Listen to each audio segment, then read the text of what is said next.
দুর্গাপুজোয় প্যান্ডেল হপিংয়ের সাথে সাথে তো খাওয়া দাওয়া মাস্ট। আর যদি নবমী স্পেশাল এইরকম একটা মাটন কারি থাকে গরম গরম ভাতের সাথে, তাহলে তো পুরো জমে যাবে।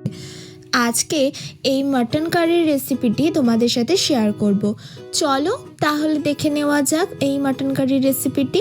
তার জন্য 800 গ্রাম হালকা ফ্যাটযুক্ত রেয়াজি মাটনের পিস নিয়েছি। ভালো করে ধুয়ে পরিষ্কার করে নিতে হবে। কড়াইতে পরিমাণ মতো সর্ষের তেল গরম করে আলুগুলো দিয়ে সামান্য নুন ও হলুদ গুঁড়ো দিয়ে ভালো করে আলুর সাথে নাড়াচাড়া করে লাল লাল করে ভাজতে হবে। এতে কিন্তু আলুতে একটা আলাদা ফ্লেভার অ্যাড হয়। ওই তেলের মধ্যে গোটা জিরে, গোটা গরম মশলা, একটা তেজপাতা ফোড়ন দিয়ে নাড়াচাড়া করে 4টে বড় সাইজের পেঁয়াজকে কুচি করে দিয়ে দিয়েছি। ভালো করে নাড়াচাড়া করে পেঁয়াজটা হালকা লাল লাল ক্যারামেলাইজড করে ভেজে নিতে হবে। একটা বড় সাইজের টমেটো কুচি দিয়েছি। ভালো করে ভাজা ভাজা করে খুন্তির সাহায্যে ঘেঁটে দিতে হবে। মাটনগুলো তার মধ্যে দিয়ে গ্যাসের টেম্পারেচারটা হাই ফ্লেমে দিতে হবে। ঢাকা দিয়ে ভালো করে 5 মিনিট মাটনটাকে ভাজতে হবে।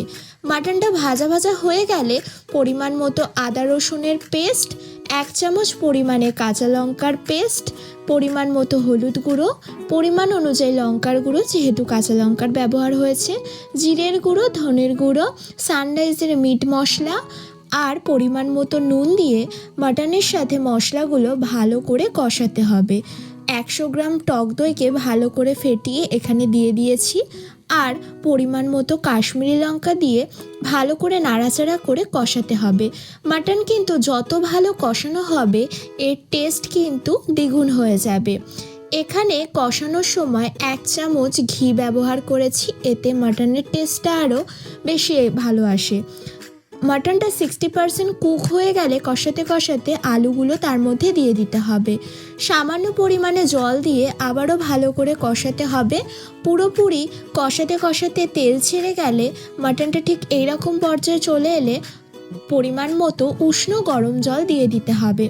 ভালো করে জলটা দিয়ে মাটনটার সাথে নাড়াচাড়া করে ঢাকা দিয়ে ফুটতে দিতে হবে। মাটনটা পুরোপুরি কুক হয়ে গেলে নামানোর কিছুক্ষণ আগে গুঁড়ো গরম মশলা ছড়িয়ে ভালো করে আবারও কিছুক্ষণ ফুটিয়ে মাখো মাখো করে নামিয়ে নিলেই রেডি আমাদের এই মাটন কারি। অবশ্যই ট্রাই করে দেখবেন একবার, আশা করি খুব ভালো লাগবে। ট্রাই করলে আমাকে অবশ্যই কমেন্টে জানাবেন আপনাদের রেসিপিটি কেমন লাগলো।